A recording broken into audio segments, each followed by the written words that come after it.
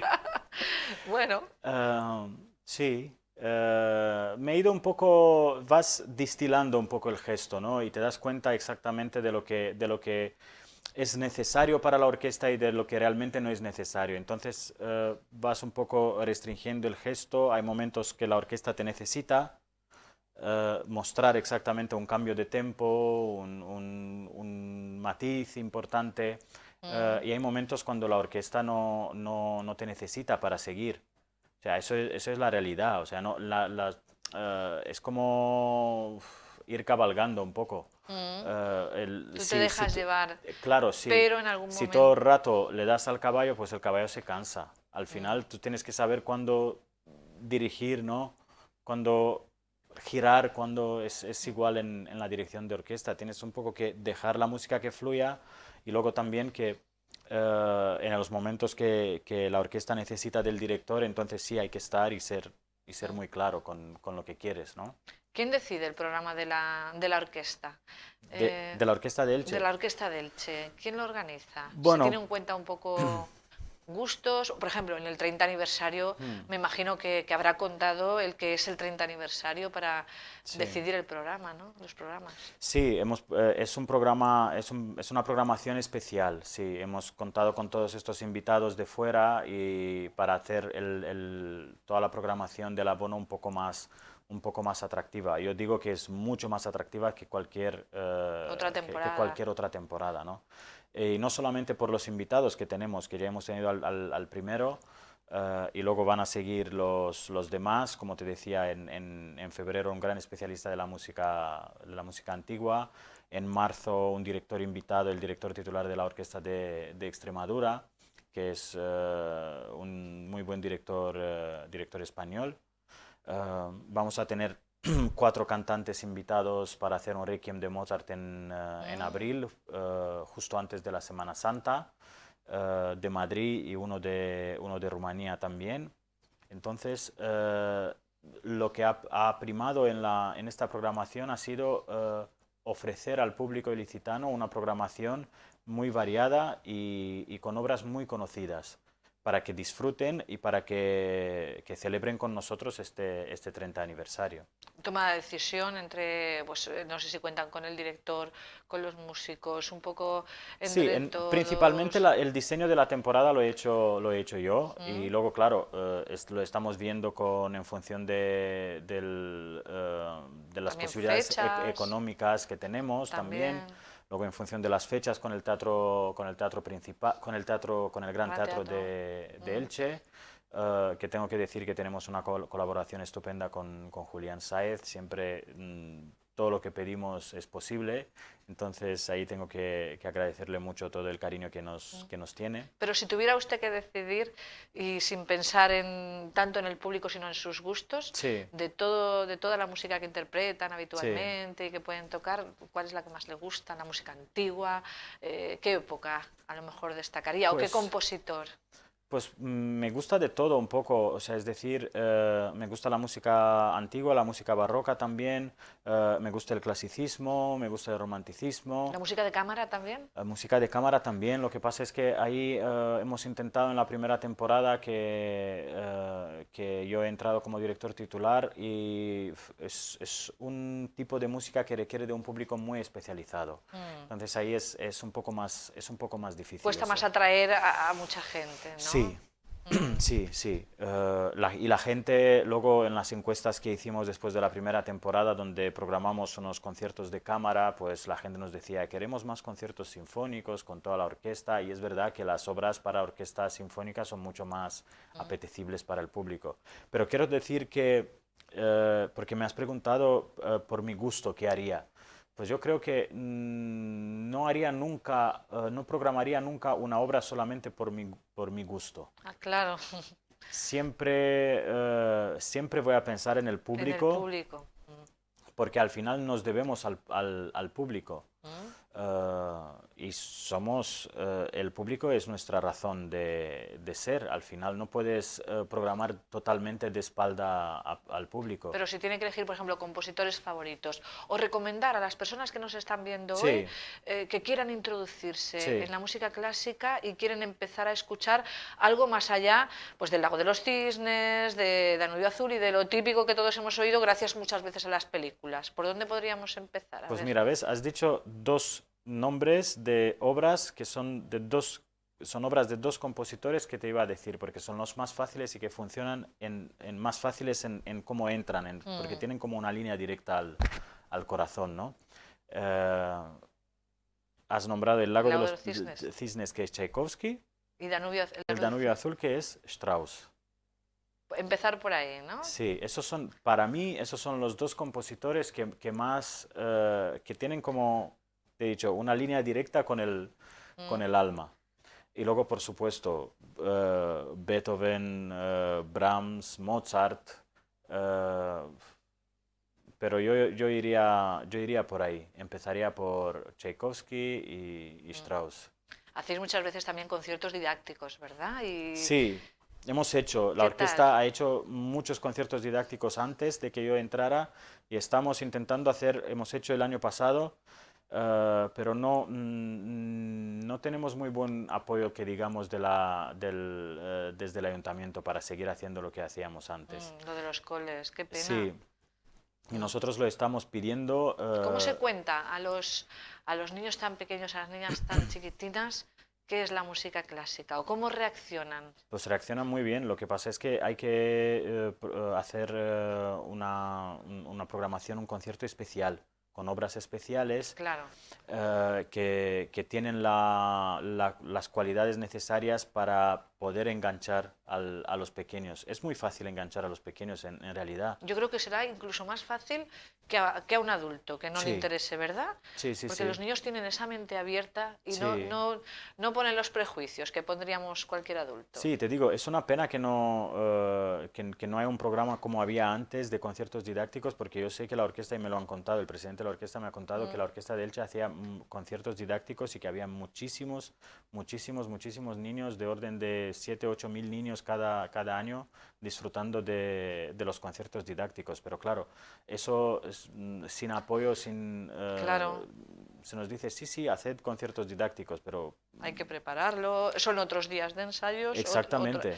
Otros días de ocupación del Gran Teatro, que también lo tenemos saturadísimo de eventos, pero bueno, pues sería una manera pues de que llegara la música clásica primero a los niños y de hacer cantera para que luego a los adultos les llegue. Pero no solamente la música clásica, sino la música en general. Claro. O sea, porque la gente hoy, como tú decías al principio, tiene mucho respeto a la música clásica, ¿no? Que es para élites, como decías tú al principio de la entrevista.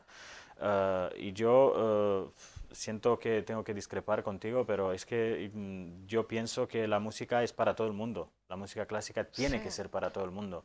Y lo que realmente hacemos, el resultado de no hacer conciertos didácticos y de no sacar la orquesta a la calle, porque lo hemos propuesto hacer conciertos populares también, es generar ese sentimiento de distancia, de elitismo, cuando nosotros queremos justo lo contrario. Queremos sacar a la orquesta del teatro, que los niños vengan al teatro y que disfruten de la música. Y eso... Nosotros, con la excusa de ir a grabaros y a entrevistaros, hemos ido, por ejemplo, a los ensayos. Sí. Y es que, bueno, vais vestidos con ropa normal y de ensayar y es en que un somos ambiente... personas normales. Claro, sois normales. Y entonces nos damos cuenta y te quedas ahí. Y yo sé que cuando han ido los compañeros a grabar, y yo muchas veces que he pasado por el teatro a la hora en la que estabais ensayando y tal, y me he quedado por ahí escuchando... Y te atrapa, claro. Luego el ir a hacerte el abono, comprar la entrada, el vestirte, irte a ver el concierto, a lo mejor te para. Pero es lo que comentaba yo al principio, es que es escucharlo y veros tocar y te atrapa. Vamos a ver un momentito de esos ensayos que fuimos este verano a grabaros y que nos quedamos atrapados.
ahí con camisetas y vaqueros, parece Sí. que es más cercano. Me estabas contando que en la época de Mozart y de los grandes compositores, la música clásica no se entendía como algo de élites, para nada. No, no, era una oportunidad. Bueno, los conciertos eran muy largos, tiene que decir, son 3, 4 horas. Mozart cuenta en sus, y Beethoven también en sus cartas, cartas a su padre, pues cuenta que su concierto había durado 4 horas, pero la gente entraba, salía, comía, tomaba cosas y bueno, así se desarrollaba el concierto, ¿no?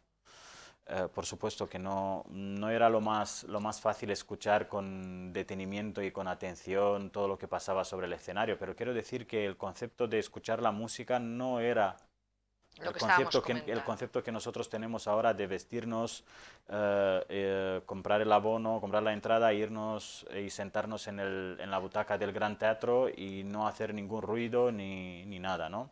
Eso creo que está equivocado ese concepto y está en nuestras manos cambiarlo, Mm. creo. Yo creo que con esta programación del 30 aniversario, este 2019, ese esfuerzo que hace la orquesta, Sí. que ha hecho la orquesta por elegir un programa, unos conciertos que pueden atraer al público, vamos a ver si lo conseguimos y si acercamos a más gente a la Orquesta Sinfónica Ciudad de Elche. Aparte de música clásica, ¿qué otra música escucha? Bueno, yo escucho bastante música. ¿Conoce Rosalía, el fenómeno Rosalía, por Sí, ejemplo? sí, sí, sí, ¿Le sí, gusta? sí, sí. He escuchado, antes de llegar aquí a España, tengo que reconocer que no conocía nada de música española, ni de cantautores, ni absolutamente nada, ni gente de aquí, pero ahora sí estoy aficionado a varias figuras de la música española. Y no solamente, escucho rock también, Queen, Lo de rock y lo de jazz, Queen, sí. casi todas las personas que conozco del mundo de la música Sí. clásica les encanta. Porque la calidad en la música no entiende de estilo. ¿Verdad? O sea, cuando hay la buena música no entiende de estilos, es buena música y punto. Y sabemos apreciarlo todos los músicos. Sí. Seguro que sí. Bueno, pues les deseamos un 2019 y un 30 aniversario lleno de éxitos para la Orquesta Sinfónica Muchas Ciudad de gracias. Elche y también a su director. Muchísimas gracias, Benia Ignac, por haber venido. Muchas gracias. A vosotros, muchas gracias. Y a ustedes decirles que, bueno, les esperamos en un nuevo programa, en edición especial aquí en Elche Televisión.